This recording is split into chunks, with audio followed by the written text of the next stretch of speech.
And now, live from England, bringing you news and analysis that you won't find on the corporate and government mainstream media. It's the WideShut Webcast.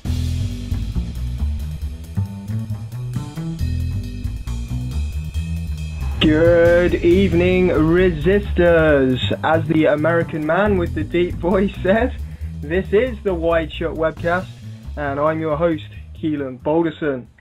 I'm coming to you from Resistance Radio at resistradio.com, and for all of my articles and videos and films and all that good stuff, be sure to check out wideshut.co.uk. I actually nearly didn't make it on air this week. If you're on my Facebook, you'll know that my hard drive failed, and I spent the weekend in an absolute panic, really, thinking that I'd lost everything. I thought I'd lost all my research, all my documentaries and videos, my new 7/7 film that I was working on. I thought that was gone, all my accounting information, all my ideas. It was actually pretty scary, and it really put into perspective how much I rely on this strange electronic box here that's buzzing beside me, how much I rely on the PC in my daily life. It really is an extension of of my brain. It's an extension of the human system. And when it was nearly taken away from me, I didn't know what to do. I was literally sitting in the chair, staring into space like I'd lost a child or something. I mean, for me, it's almost like an extension of my memory capacity. Whenever I have ideas, I'll write it down in the computer. Whenever I've got future projects that I want to plan for, I'll write it down on the computer. If there's some important research that I'll forget, I'll make a note of it. I'll save the page. So when it seems like that's all being taken away, it's almost like you've had a bad car accident and all your memories have gone. I was thinking, what the hell am I going to do now? But thankfully, I was able to retrieve the data. I've got 3 hard drives actually. So what I did was reinstalled Windows on another hard drive, and I was able to get back in and copy everything over. So it wasn't completely dead, but for whatever reason it just wouldn't boot. But the funniest thing is how it ended up, being damaged in the first place. Now, I don't like football. I haven't watched football since Eric Cantona was in the Premiership, when I was like 6 years old or something. But for whatever reason, I was so bored that I thought I'd illegally download a copy of a football game. So bad karma right away, downloading illegal copies of games. But anyway, I got World Cup 2006, and to sort of feed my own dark humour, I thought I would try and make Iran win the World Cup. They get a lot of slack from the international community. America likes to lie about their nuclear capabilities and whatnot. So I thought I would screw the New World Order and make Iran win the World Cup on this game. But not surprisingly, Iran is really crap at football, and it reflected itself in this game. Either that or I'm really crap at the game, but for whatever reason, I kept losing. And when I was facing Serbia and Montenegro, and they scored the final goal, I thought it was a good idea to thump the computer desk. And long story short, I get the blue screen of death and the hard drive breaks. So I guess the lesson in all of this is Iran's never going to win the World Cup. Computer games do cause violence, and back up all of your data, because contemplating losing that much stuff is not a nice experience. But anyway, let's get on with the show. Enough of my strange anger management issues and computer game habits. I do thump the desk quite a lot. Let's get to some serious discussion. Let's get into this week's alternative headlines. And to start with, I want to touch on Libya, because the propaganda surrounding this whole invasion, or what they like to call the kinetic military intervention, the propaganda is so deep it's often hard to know where to start.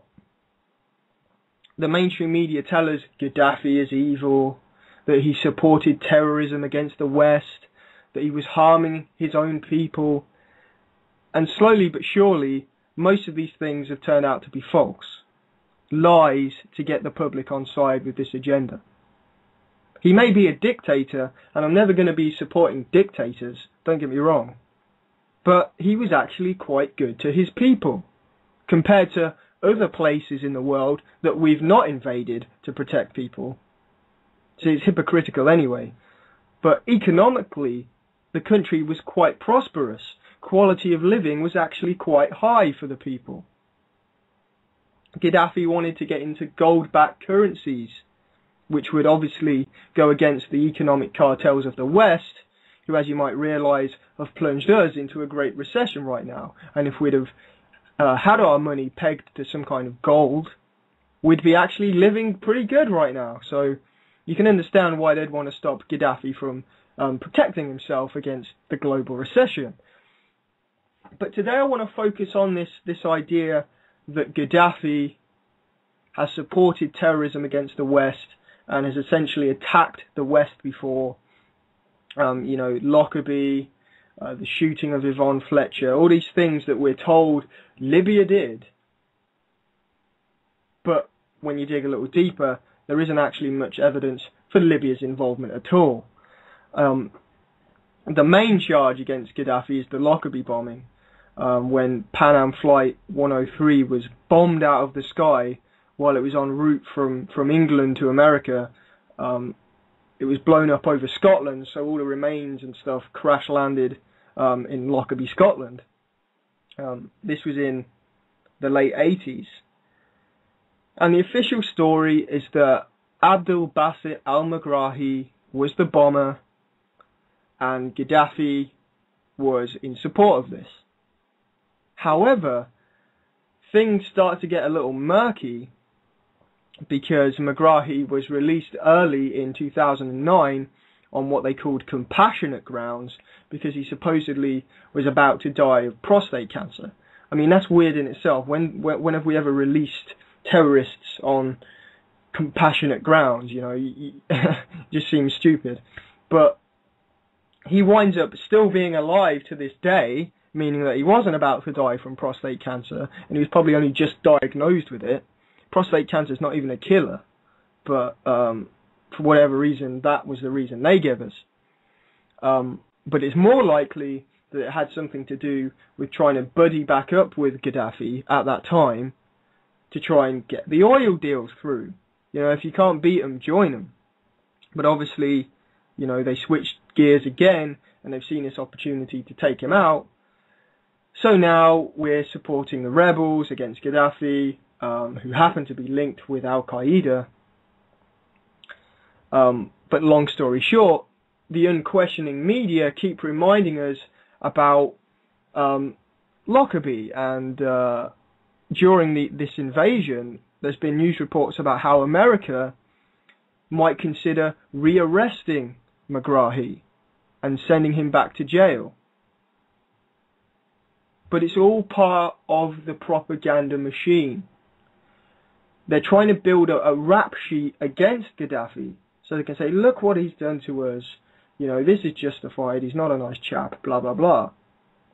But there's no evidence to support these things. And as the alternative media, the counterculture in today's society, we actually like to get to the truth of these events. And weighing up all of the evidence, as I say, Megrahi is an innocent man in what seems like a false flag attack to paint Gaddafi in a bad light and to paint the Libyans in a bad light. And this came out, this story's been around for many years, but this particular instance where this guy finally admits it, I believe is quite new. Key Lockerbie witness admits perjury.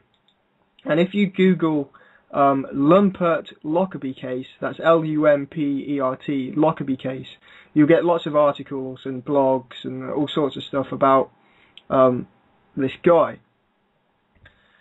A leaked affidavit, which is a sworn testimony, dated July 18, 2007, states that Ulrich Lumpert, an engineer one time employed by a company called Mebo in Zurich, lied in a court during the Lockerbie trial. Okay, I butchered that a little bit, but this guy called Ulrich Lumpert lied in court during the Lockerbie trial. He initially gave evidence that the debris supposedly found in the Lockerbie wreckage stuck to a shirt owned by Megrahi was part of an operative MST-13 timer manufactured by Mebo.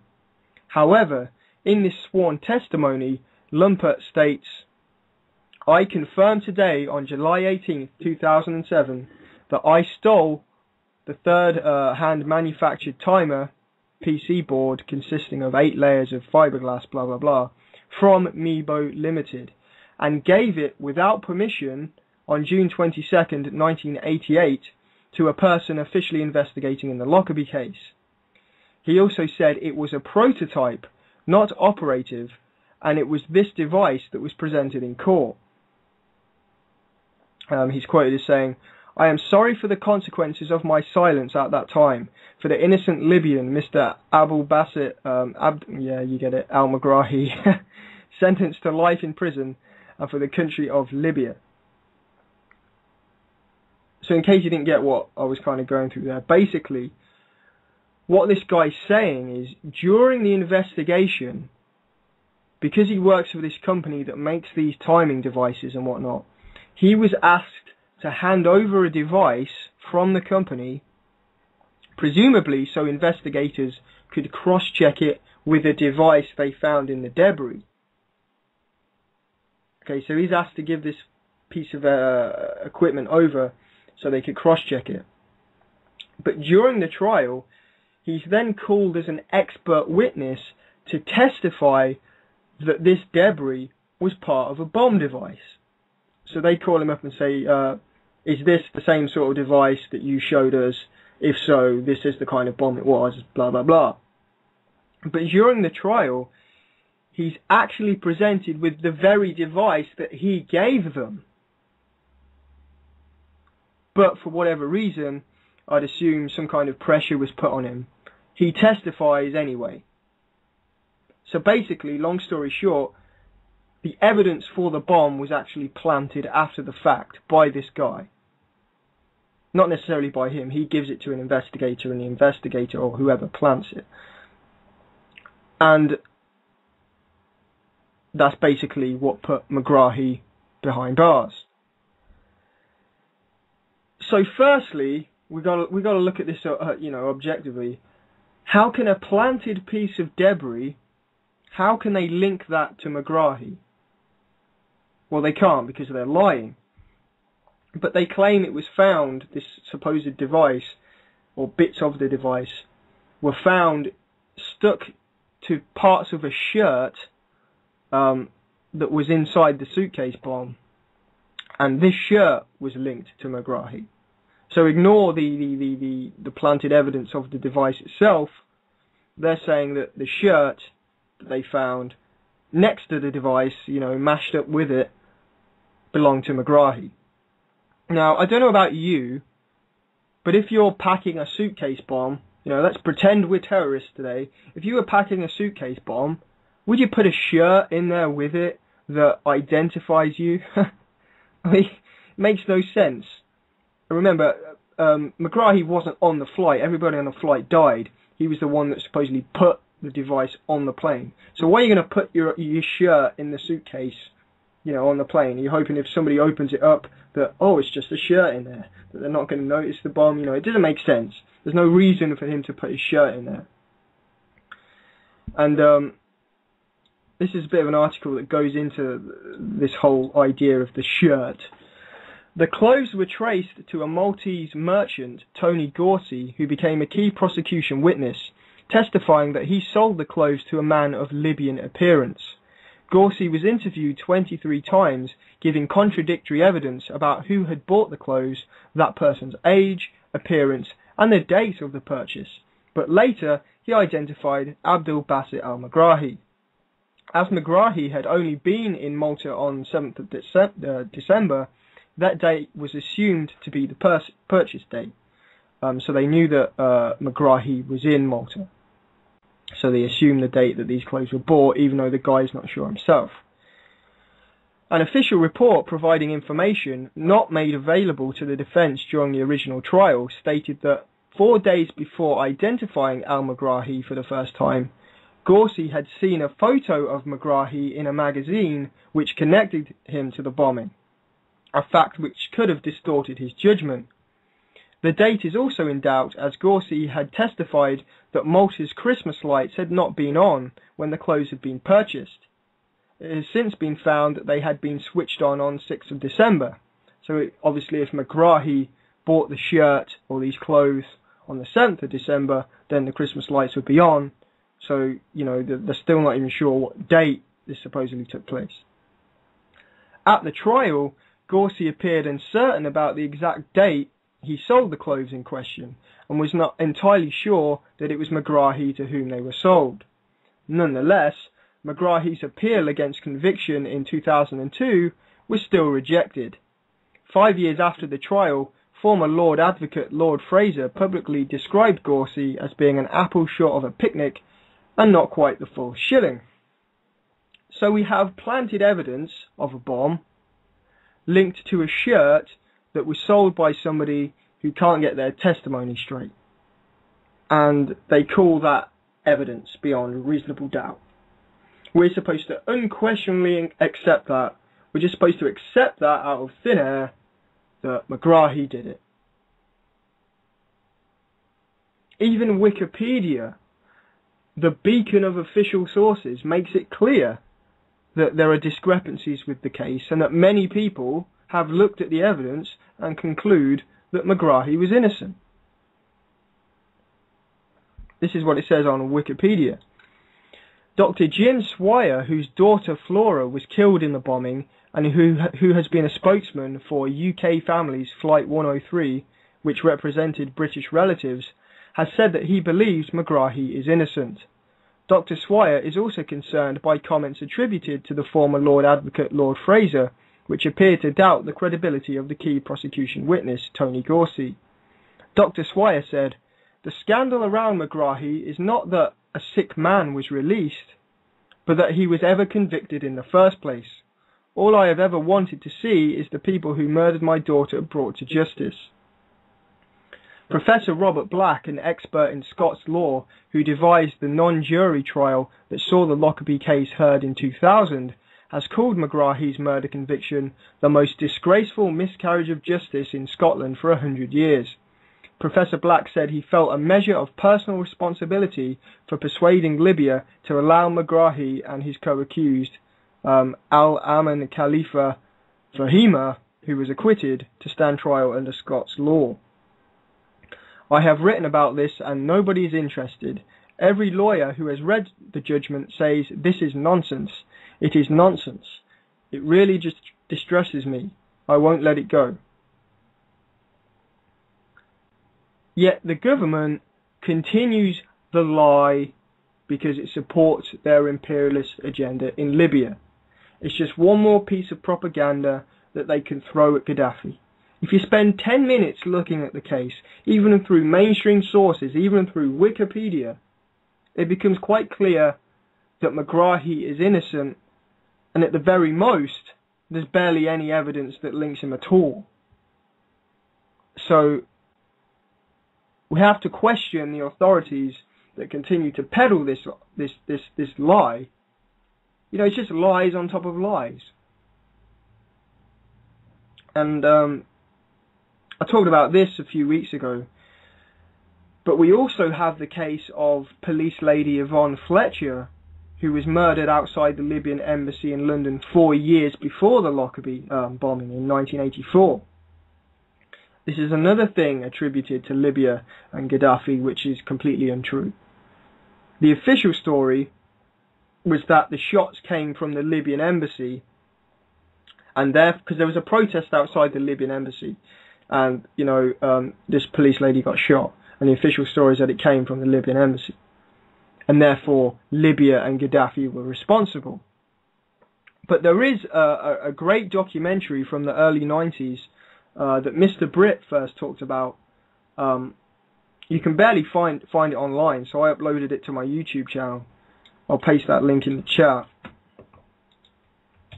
It's called Murder at St. James's. And it's actually a Dispatches episode. So it was broadcast on mainstream TV. It's just a shame that everybody has forgotten about it.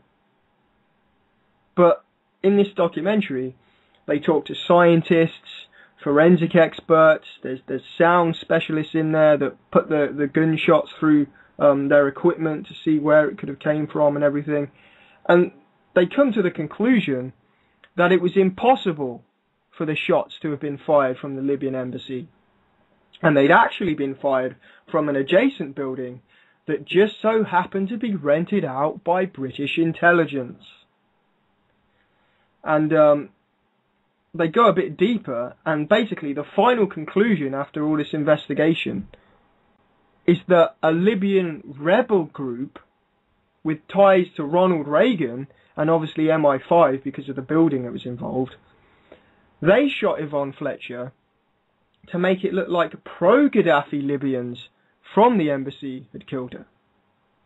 And this was a false flag, a sort of pretext to paint Gaddafi in a bad light and hopefully get the British on side to remove Gaddafi. This was a Gaddafi rebel group. So they're trying to frame Gaddafi and his followers so that we'd go, oh, we've got to get this Gaddafi bloke, remove him, so they could come into power. So they basically got what they wanted many years later, but we are now supporting the rebels in overthrowing Gaddafi. And let's not be naive, the Reagan administration and MI5 aren't going to help murder a police lady if they too didn't want to take out Gaddafi. So although they came to the conclusion that it was a Libyan rebel group, it's not like MI5 and the Reagan administration and all these people are innocent. They were right there alongside them. They rented the building out. Reagan funded this group. And if you read Annie Michon's book, which she brought out not too long ago, I can't remember when she came out, but anyway, if you read her book, I've got it here somewhere. In 1996, MI6 tried to assassinate Gaddafi. They funded some kind of rebel organization again to try and assassinate Gaddafi, and it went wrong. So we've got this long history of black ops trying to create pretext and to find reasons to take out Gaddafi. They've been trying for a long time. And along the way, they've created this canon, this false history about Libya and Gaddafi, that he was involved in all of these things. But it's all lies. It's just lies on top of lies. They create this monster version of Gaddafi in the media, the man who signed off on Lockerbie, the man who supported the murder of a British police lady. But if you dig a little deeper, it's all lies. But within the illusion that they've given us, right now, you know, you get news reports, oh, they're trying to bring Yvonne Fletcher's killer to justice. Oh, America are considering rearresting Megrahi for his evil crimes. Maybe they should look into the American agents that were also on the plane. It's just a psyop. The real killers, the real terrorists, are sitting in our governments and are hiding in our intelligence agencies. And I know it's confusing, and I know it takes a little brain power, but unless people start to look into deep politics, beyond the left-right playing field, beyond the soundbite mainstream media, these things are going to continue to happen again. The Anglo-American Israeli establishment are going to continue black ops. They're going to continue invading innocent countries so they can push for their goal of global governance. You can't have global governance if there are independent countries out there with gold-backed currencies or control over their own oil. You can't have that if you want global governance. So they make up lies and force their way in.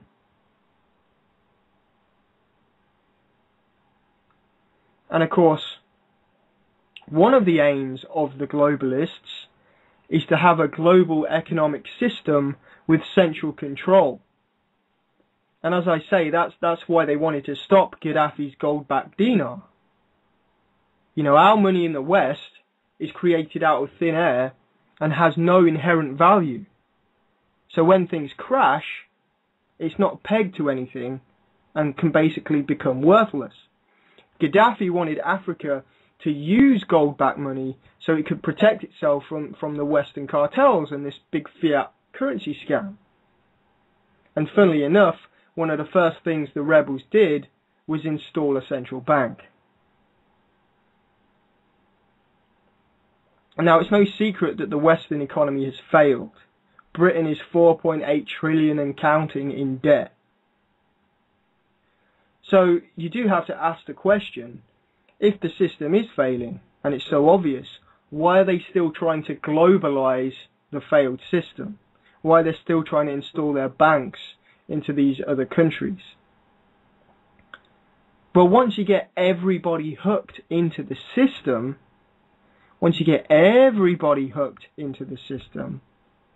they can let it do its natural thing. They can let it all collapse.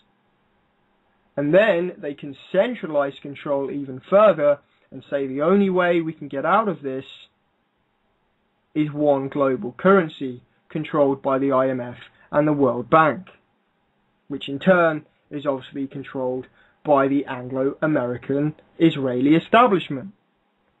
And I think we'll have to shorten that. Let's just call them the Three Stooges. They've already carved up most of the world's resources. The mega corporations are now in place. The last step really is the global currency. And when I say global currency, it doesn't necessarily mean that they're going to come out with the global dollar and it's going to be this shiny coin called global money. You know, they can have baskets of currencies, they can do all sorts of things, which still essentially means one global currency. And personally, I don't think we're that far off. I definitely think they're going to push for something like that in my lifetime. They've already called for things like that. And we've had the American debt ceiling fiasco, QE3 coming, just creating more money out of thin air to devalue the dollar. It was only last week that the loving IMF downgraded Britain's growth estimates, as if anybody needed telling that we're in a double dip recession. We never got out the first recession. The last news report I heard, we were something like 0.01% out of recession. Hooray! It's bullshit. The EU is collapsing. But they've got to keep the Middle East in check. They've got to get rid of the last few independent states, like Libya, like Iran, which is on the list, obviously. And I know Iran already has a central bank, but Iran's central bank is truly owned by the government. And they're not in crazy debt to other countries and to the World Bank. So they're obviously on the hit list. They've been lying about Iran's nuclear threat for years. And we've been through that a lot on this show. The last obstacle really is China. But if the globalists can get the rest of the world to operate as one system, then China may end up in a tough situation. So it's always hard to know how this is going to turn out. How will the final conflict go down? Let's hope we don't get there. You know, do we have a massive war with China and Russia? Do China and the Three Stooges make some kind of mutually beneficial agreement and it all goes away? You know, most of the corporations are already in China. That was part of the deindustrialization agenda that helped us into this mess in the first place. So it could be that in the future, everything gets headquartered in China. You never know. Where will the pieces fall on the grand chessboard? I don't know. It looks pretty grim for the average person. But I'm going to leave that there for Libya and all that kind of thing. Please watch the documentary on Yvonne Fletcher. Please do some Googling and reading up on the Lockerbie. And I think you will come to the conclusion that they're lying again, believe it or not. But anyway, enough of the doom and gloom. Let's get to a slightly more upbeat news report. And this is out of Raw Story. I'll paste that into the chat.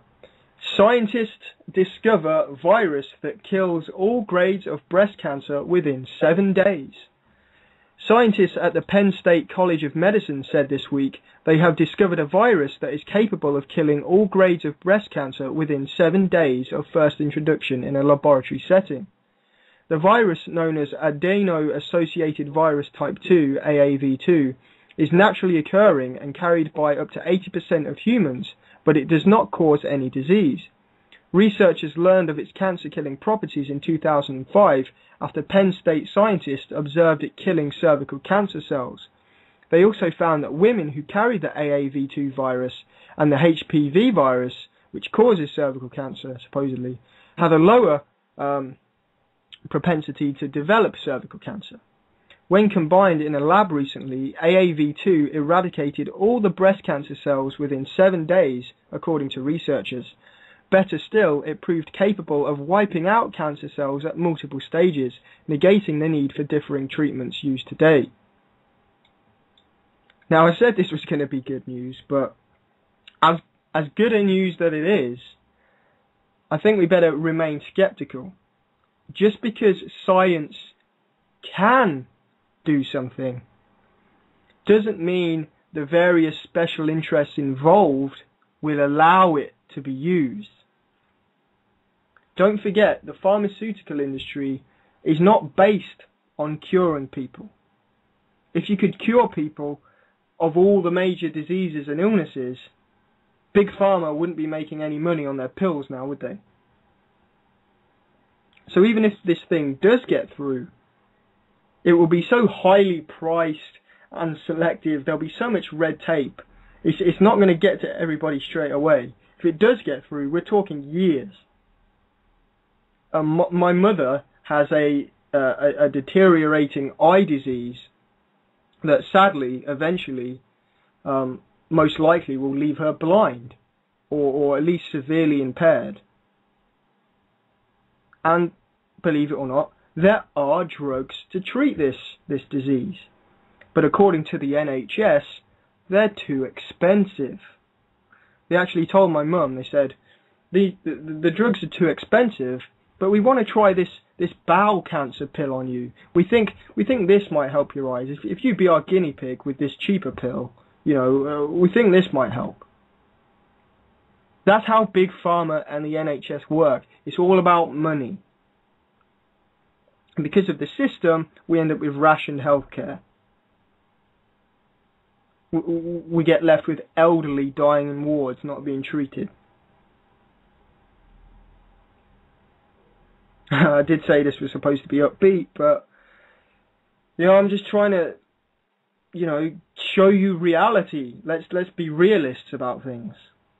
There's going to be a hell of a lot of red tape and special interests that will need to be dealt with before any cancer cure hits the market. And let's not forget, THC in marijuana has been proven to fight cancer. A 2007 Harvard study demonstrated that THC cuts tumor growth in lung cancer in half and significantly reduces the ability of the cancer to spread. But are people being treated with THC in hospital for their cancer? No. They're still being put through radiation machines that 9 times out of 10 kill them before the cancer can even have a chance of killing them. So this isn't going to be an overnight process if they found a cure. Rick Simpson from Canada has been curing skin cancer for years with his marijuana oil, his hemp oil that he calls it.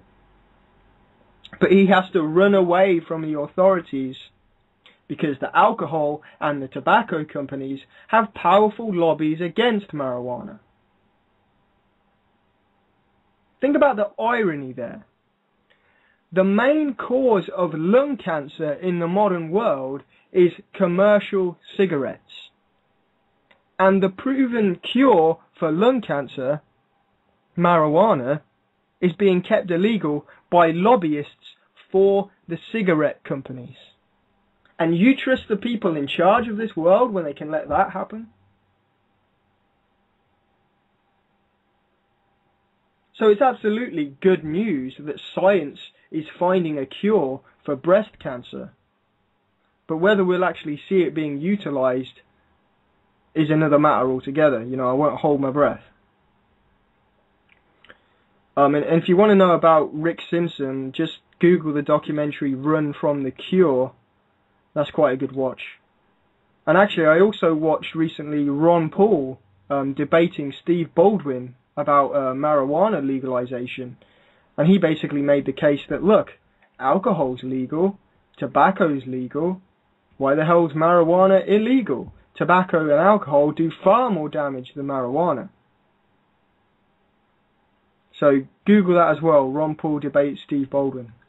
But I'm going to take a quick break, and then I'll be back to talk about the Toronto 9/11 hearings. Okay, that was Imani Hakima and They Don't Even See. You can check out Imani at myspace.com/Imani Hakima. And I believe he's about to release an album, so I'll be sure to let everybody know when that comes out. Anyway, welcome back to the WideShut Webcast.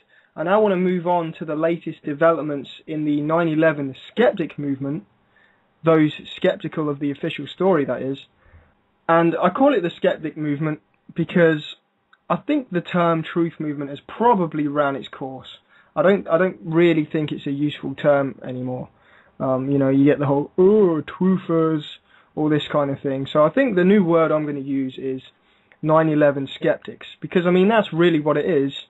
People are skeptical of the official 9/11 story. So let's call it what it is. Let's call a spade a spade. I don't think running around saying you're the truth, you have the truth, let's talk about the truth, is really the best way to approach it. Maybe if it was the 9/11 truth-seeking movement, you know, it might be a bit more accurate. But I don't think we know the truth about 9/11. The very nature of the intelligence agencies and the establishment means we don't have all the data. So to say you have the absolute truth, I think is rather arrogant and not very forward-thinking. But anyway, the skeptic movement seems to be sort of predicated on this idea that we need a reinvestigation. And I don't necessarily think people should give up that fight. You know, these people doing these Toronto hearings are fighting for that. But keep in mind that the system we live in is corrupt to the core. The government, all governments, have been proven time and time again to be liars. So turning to the government to demand a reinvestigation, I think, in many ways, is legitimizing the government's authority over you. You're saying, look, big brother, come and tell me the truth. You know, come, we've got this evidence, come look at it. Well, why do you need big brother to come and look at it? We don't need the government to tell us the truth. What we need is the people to stop blindly believing in everything the government says. And I talked about this with Tom Secker and Tony Farrell, and when I was interviewed by James Corbett about 7/7. Why not try and create sort of our own independent inquiries? Something open to the public, you know, with the right experts there, people that know what they're talking about, but where we can present evidence and alternative information that the establishment won't acknowledge? Why do we have to go to the establishment to present the evidence? And on the subject of 9/11, this is basically what recently took place in Toronto, called the Toronto hearings. And I'm just going to read out some information about that. Lots of the videos are online. You can check those out now. It was a 4-day event, so lots of different material you can look into, basically recapping all the evidence that we know about 9/11. The international hearings on the events of September 11th, 2001, also referred to as the Toronto hearings, set the following objectives. 1. To present evidence that the US government's official investigation into the events of September 11th, as pursued by various government and government-appointed agencies, is seriously flawed and has failed to describe and account for the 9/11 events. And 2. To single out the most weighty evidence of the inadequacy of the US government's investigation, to organize and classify that evidence, to preserve that evidence, to make that evidence widely known to the public and to governmental, non-governmental and intergovernmental organizations. During the 4 days of hearings, distinguished scientists and scholars and professional architects and engineers presented the results of years of their independent research into all aspects of 9/11 to a distinguished panel consisting of the honorary president of the Italian Supreme Court, who was an investigative judge who presided over terrorism cases, and 3 distinguished scholars of high renown and judgment. The distinguished panel's task is to produce a report with their judgment of the evidence presented by the expert witnesses. Now, I'm not sure if that report is out yet and what their conclusions were. I think, I'm not sure how really independent it is, but, it's a start. But I've not heard anything about that report yet. But as I say, there's lots of videos out and lots of blogs and stuff. The 4-day hearings did an incredibly thorough job of analysing the evidence that the World Trade Center buildings 1, 2 and 7 were brought down by explosives and not by fire, as the government studies contend. We heard a strong introduction to the subject in the presentation Friday by Richard Gage of Architects and Engineers for 9/11 Truth. Gage showed clearly and graphically how the so-called collapses did not have any of the characteristics of gravitational collapse, while they all had the signs of controlled demolition. Saturday was all about the World Trade Center. We heard from Graham McQueen, David Chandler, Jonathan Cole, Kevin Ryan and Neil Harrett. Sometimes it was a bit technical, but much of the time it was fascinating. And whether all of the positions taken proved true or not, there was overwhelming evidence that the 3 buildings were blown up. The least technical presentation was by McQueen about the more than 150 firefighters who talked about bombs, explosions, blasts and other things not compatible with the official explanation. There were other interesting aspects of the 9/11 event that I learned a lot more from. This is from somebody's blog, I forgot to put the link in. Insider trading, what we knew about the alleged hijackers, the real nature of the war on terror, and so on and so forth. And there seems to be some pretty good reception of the hearing so far. There's been some mainstream media coverage in the Globe and Mail, another article in the National Post, and we'll have to see where it goes from here. But I do think recently there's been a sort of reinvigoration of the skeptic side of this. The amount of experts now on the record that disagree with the official story. I urge everyone to check out the new AE 9/11 Truth film. It's basically just start to finish interviews with engineers, just all kinds of experts. So it's about time people actually started looking at this stuff. Because some people still don't know what Building 7 is. Some people still don't know that 3 buildings came down.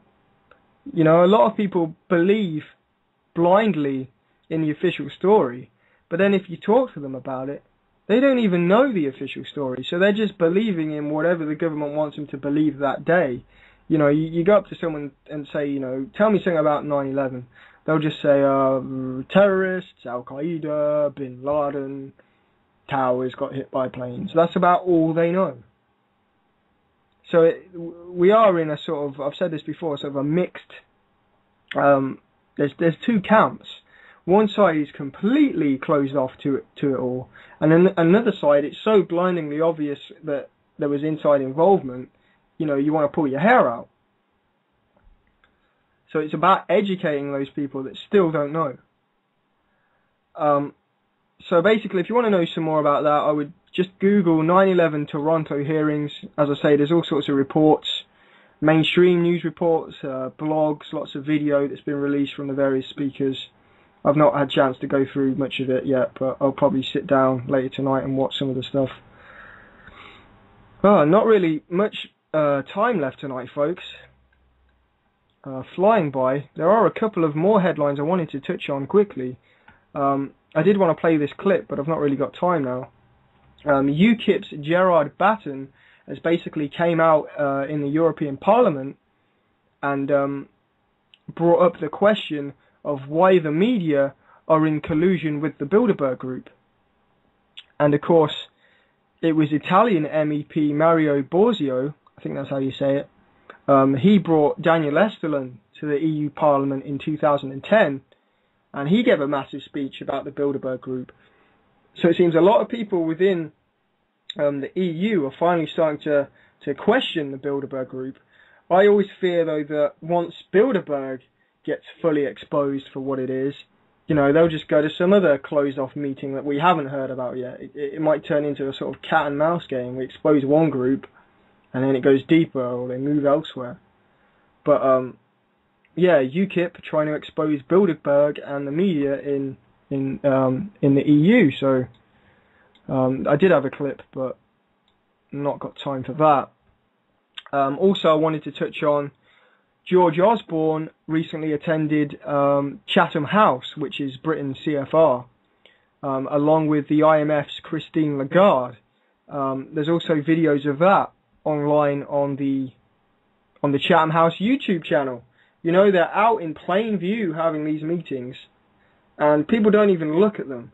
When I go on the Chatham House YouTube channel, each video, I get more views than Chatham House does. This is the source information. You need to go to these people to see what's going on, but nobody's going there. So just YouTube Chatham House and find the channel. I touched on last week how Michael Chertoff came over the other week to talk about security and body scanners and things. And he delivered a speech at Chatham House. So I think it's something everyone should at least glimpse at every week or so to see what latest propaganda they're spewing out. And there's also this article that Nikachief reminded me of to cover. 6 charged with terror offences. 6 men have been charged with a series of terrorism offences after they were arrested last week. 4 men are charged with preparing for an act of terrorism in the UK, and 2 more with failing to disclose information. And before, there's not much known about this yet. This is kind of a breaking news story, but planning terrorism under the Terrorism Act can be as little as owning some al-Qaeda information that you printed off the internet. People have actually been to jail in this country for having books that were actually written by the CIA for the Mujahideen, these al-Qaeda training manuals. They're fake. They were written, well, they're not fake necessarily, but they were written by the CIA and given to the Mujahideen. But people are arrested for having them when they're not even true Islamic. Al-Qaeda didn't write these things. It's ridiculous. But when they come on the news and say people have been arrested for planning terrorism, it literally can be as little as owning a few printed out pages. So let's not jump to conclusions. We've got to ask all sorts of questions. Were any of them intelligence assets that were involved in this thing? Were anyone they were in contact with intelligence assets? It says here that they went to training camps, okay? So who was running the training camps? As we know from the 7/7 attacks, an FBI informant was running the training camp that at least one of the 7/7 bombers attended. So there's lots of different questions we should be asking and keeping our eyes peeled for in this case as it goes forward. But so far, all we know basically is 6 men have been charged with terrorism. So I'll probably get into that more next week when we know more things. But that pretty much wraps things up for this week, folks. Be sure to come back in 30 minutes for Blue Bus and his reality check show.